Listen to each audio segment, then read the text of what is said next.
Mi esposa empezó a hablar mientras dormía, diciendo el nombre de un hombre que yo no conocía. La primera vez que escuché a Laura pronunciar ese nombre fue una noche de martes, 3 años después de casarnos. Estábamos en nuestra habitación, en la casa que habíamos comprado juntos 6 meses atrás. Esa pequeña construcción de 2 pisos en las afueras de la ciudad que habíamos convertido en nuestro refugio. Yo estaba leyendo un libro sobre la Segunda Guerra Mundial. Uno de esos tomos densos que solo leo cuando el insomnio me visita, cuando escuché su voz romper el silencio. «Daniel», susurró. «No lo hagas, Daniel». Me quedé completamente inmóvil. «Daniel». Ese nombre no me era familiar. Revisé mentalmente nuestra lista de amigos, conocidos, compañeros de trabajo. No conocíamos a ningún Daniel. Al menos yo no conocía a ningún Daniel en la vida de Laura. Giré mi cabeza lentamente para mirarla. Tenía los ojos cerrados, su respiración era profunda y regular. Estaba completamente dormida. Pero había lágrimas deslizándose por sus mejillas, brillando a la luz tenue de mi lámpara de lectura. «Por favor, Daniel», continuó con voz quebrada. «Quédate conmigo. No me dejes sola». Sentí un nudo en el estómago. Había algo en el dolor crudo de su voz que me asustó. No era el tono de alguien hablando con un amante. Era algo más profundo, más visceral. Era el sonido de una pérdida devastadora. Extendí mi mano para tocarle el hombro, pensando en despertarla, pero me detuve.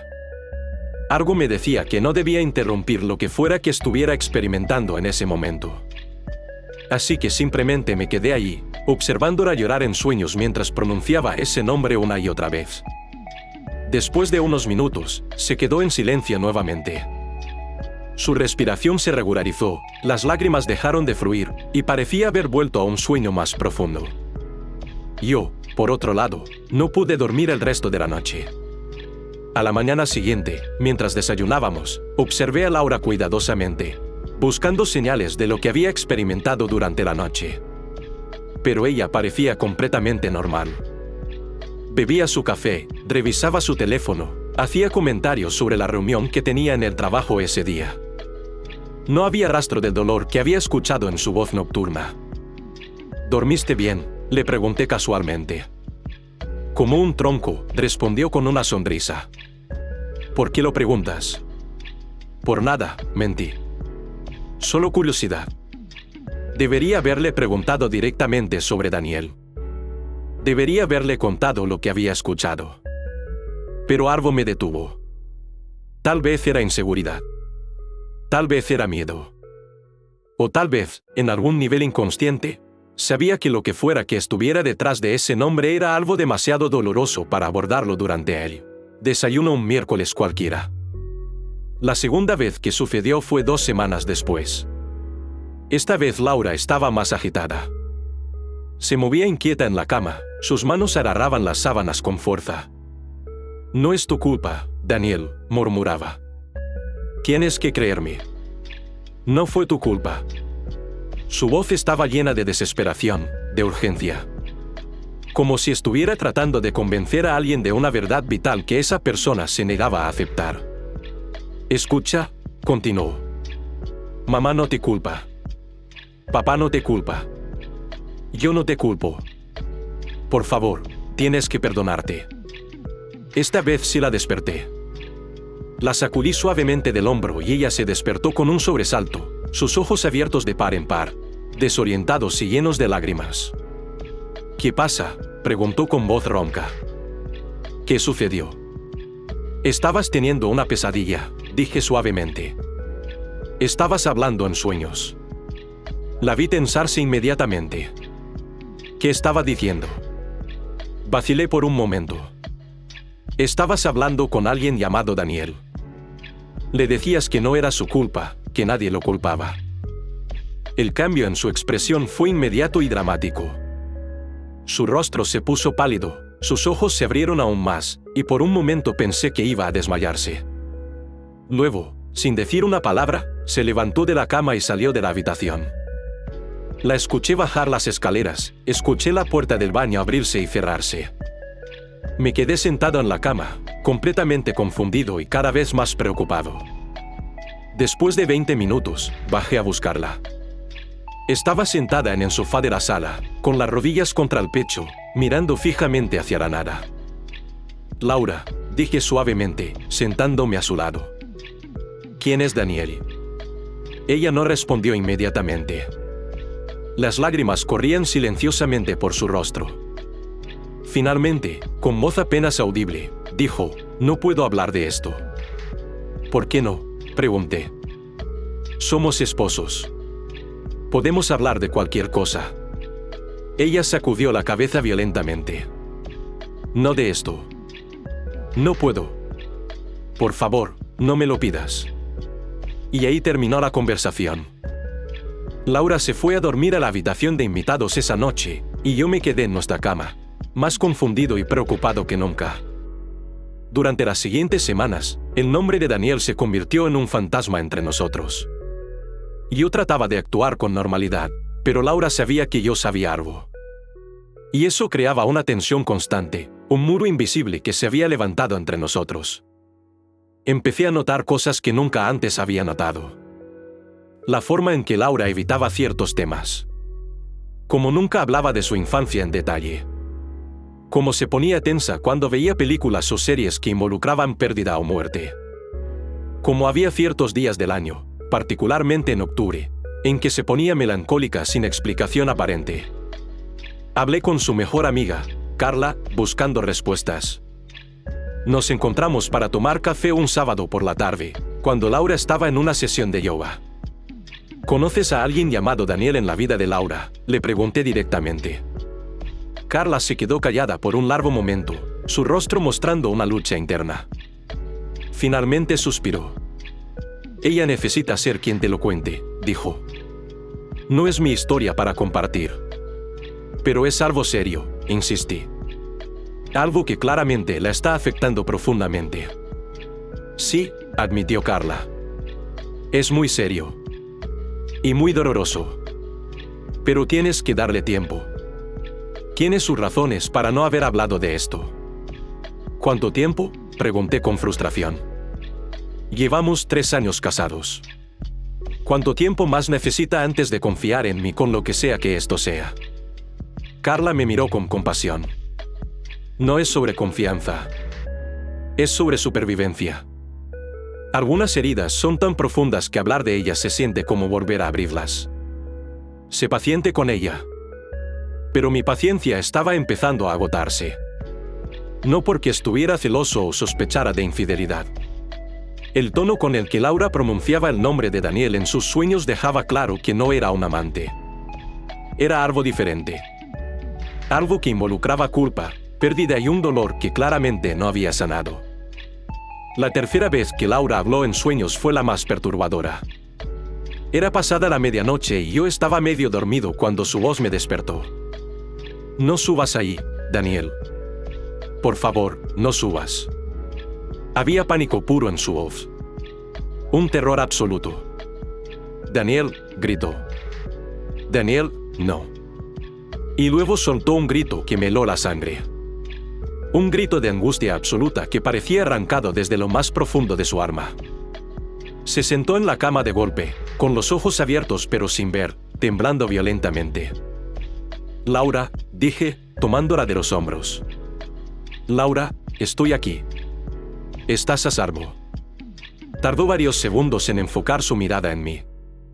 Cuando finalmente me reconoció, colapsó contra mi pecho, sollozando incontrolablemente.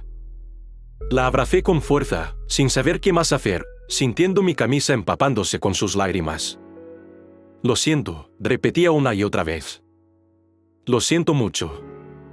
«No tienes nada de qué disculparte», le dije suavemente. «Pero necesito que me hables. Necesito entender qué está pasando». Ella se apartó de mí, limpiándose las lágrimas con manos temblorosas. Su mirada era la de alguien que estaba tomando una decisión difícil, pesando opciones imposibles. «Daniel era mi hermano», dijo finalmente, con voz apenas audible. Sus palabras me dejaron atónito. «¿Tu hermano?» «Laura, no sabía que tenías un hermano». corrigió. Tenía un hermano. Las piezas comenzaron a encajar lentamente en mi mente. La forma en que hablaba de él en sueños. El dolor evidente. La culpa.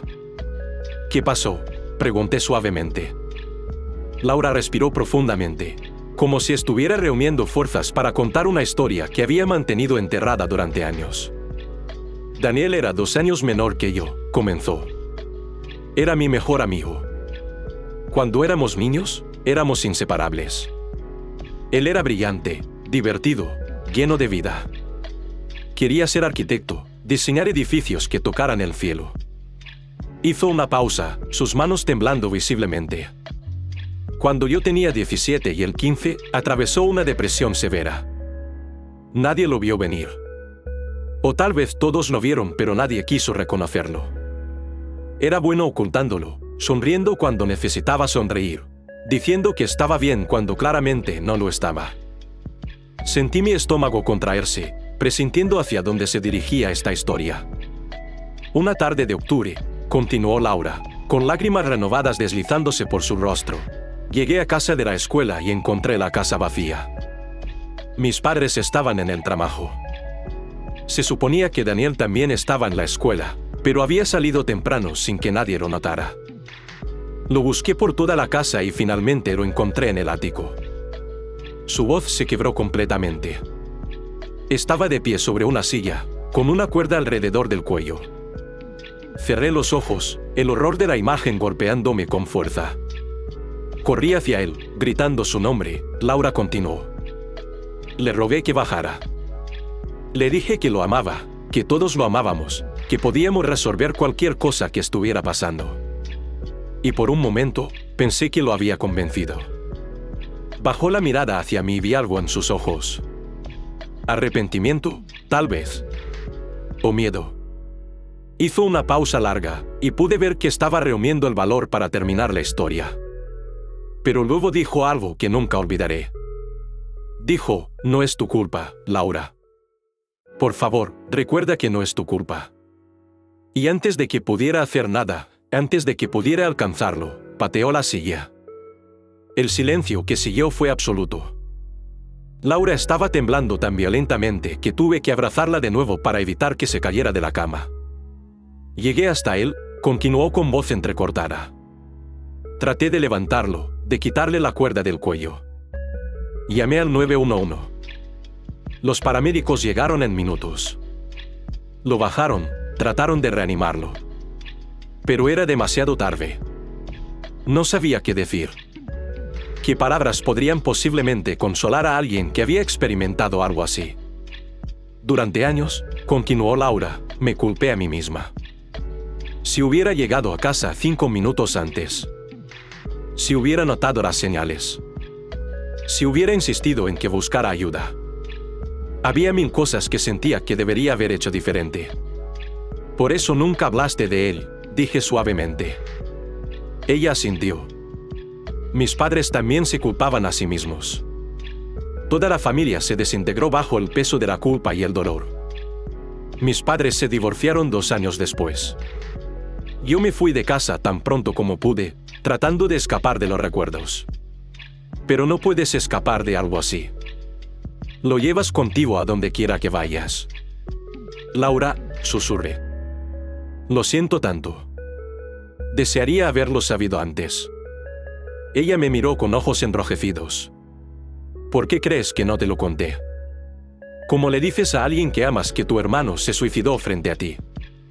¿Cómo les explicas que hay una parte de ti que murió ese día en el ático? ¿Cómo les haces entender que a veces, incluso años después, sigues escuchando el sonido de esa silla cayendo? Sigues viendo su rostro, sigues preguntándote qué podrías haber hecho diferente. No tenías que explicar nada, dije firmemente. Solo tenías que confiar en que te amaría de todas formas. Que te amaría aún más por haber sobrevivido a algo tan devastador. Tenía miedo, admitió. Miedo de que me vieras diferente. Miedo de que pensaras que estaba rota. Miedo de que el peso de mi dolor fuera demasiado para ti. Laura, dije, tomando su rostro entre mis manos. Mírame. Estás hablando con alguien cuya madre murió de cáncer cuando tenía 12 años. Alguien que pasó su adolescencia cuidando a un padre alcohólico que no pudo lidiar con la pérdida. Todos llevamos dolor. Todos llevamos trauma. Eso no nos hace menos dignos de amor. Si algo, nos hace más capaces de entender el dolor de otros. Ella me miró con una expresión que era mitad alivio, mitad incredulidad, como si no pudiera creer que realmente estuviera diciendo lo que estaba diciendo. Los sueños, dije después de un momento. ¿Por qué empezaron ahora, después de tanto tiempo? Laura respiró profundamente. Porque el aniversario de su muerte es la próxima semana. 18 de octubre. Hace 13 años. Y cada año, cuando se acerca esa fecha, los sueños regresan. Las pesadillas. Los recuerdos. Es como si mi subconsciente se negara a dejarme olvidar, aunque conscientemente he tratado de seguir adelante. Has estado lidiando con esto sola todos estos años, dije, sintiendo una mezcla de tristeza y admiración. Todos estos aniversarios, todas estas noches de pesadillas, y nunca dijiste nada. No sabía cómo, dijo simplemente. Y honestamente, parte de mí sentía que merecía sufrir en silencio. Como si fuera mi penitencia por no haberlos armado. Laura, no, dije con firmeza. No fue tu culpa. Escúchame. No fue tu culpa.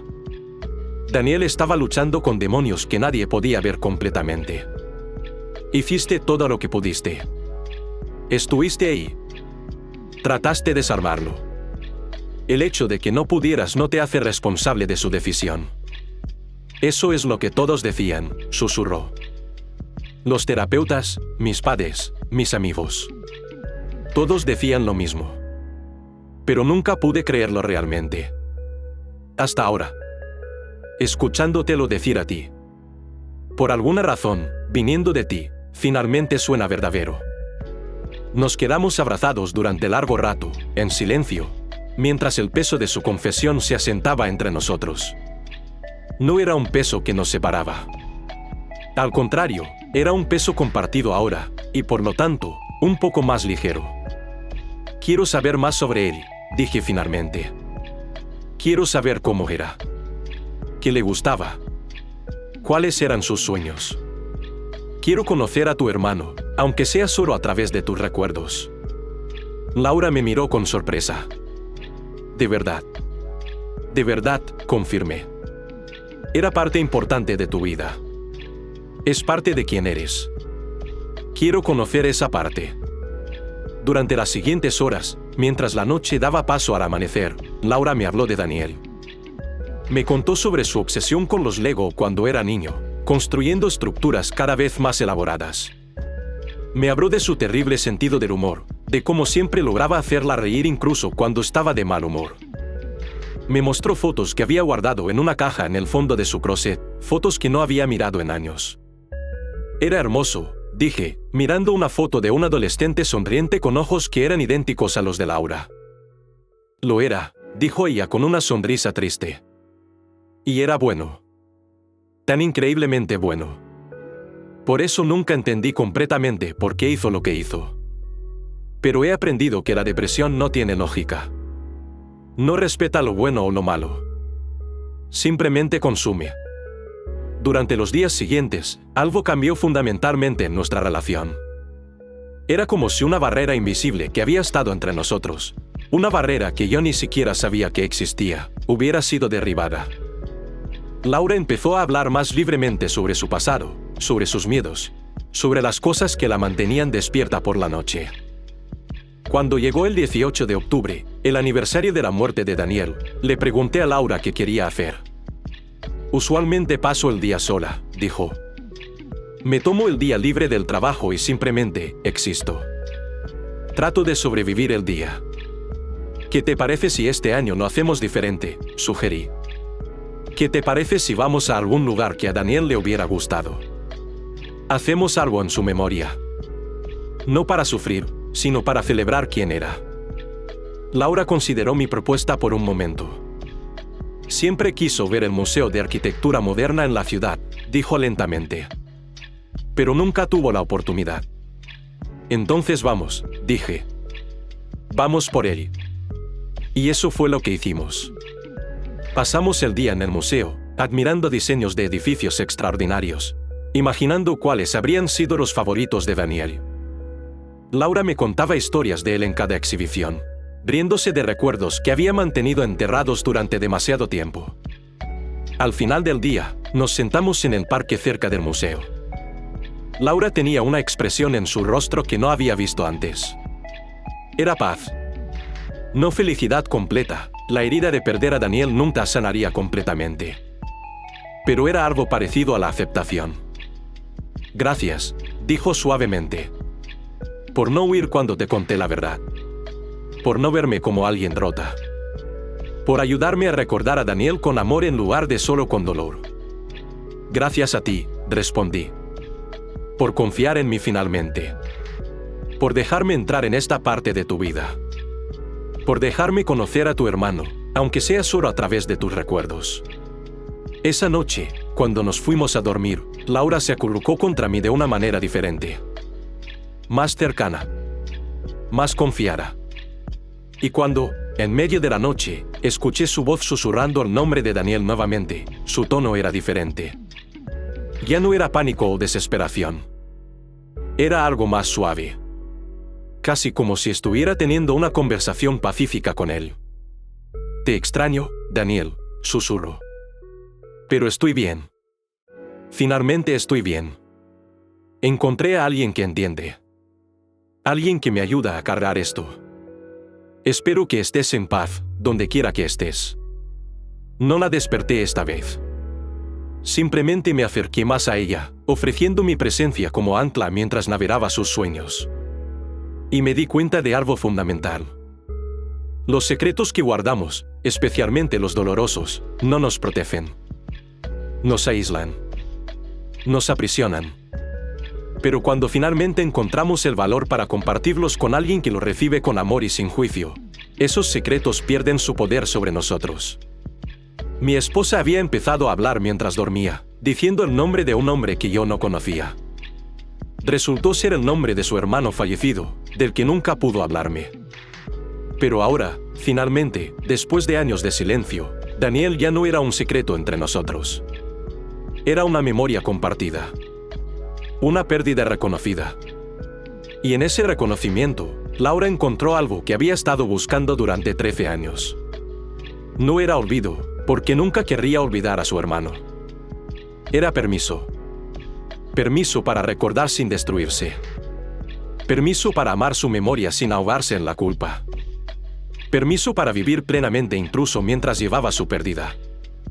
Y yo había aprendido algo igualmente valioso. Que el amor verdadero no es solo estar presente en los momentos felices. Es estar dispuesto a sentarse en la oscuridad con alguien, a escuchar sus historias más dolorosas, a cargar parte de su peso sin juicio ni expectativas. Es crear un espacio tan seguro que incluso los secretos más enterrados puedan finalmente salir a la luz y ser reconocidos. Daniel ya no era un fantasma entre nosotros. Era parte de nuestra historia ahora. Y aunque su vida había terminado en tragedia, su memoria se había convertido en algo que nos unía en lugar de separarnos. Laura podía finalmente hablar de él. Podía reír recordando sus bromas. Podía llorar su pérdida sin sentirse culpable por seguir viviendo. Y en las noches cuando la escuchaba susurrar su nombre en sueños, ya no sentía miedo o confusión. Sentía ternura. Porque sabía que en esos momentos, Laura estaba visitando a su hermano en el único lugar donde todavía podían estar juntos.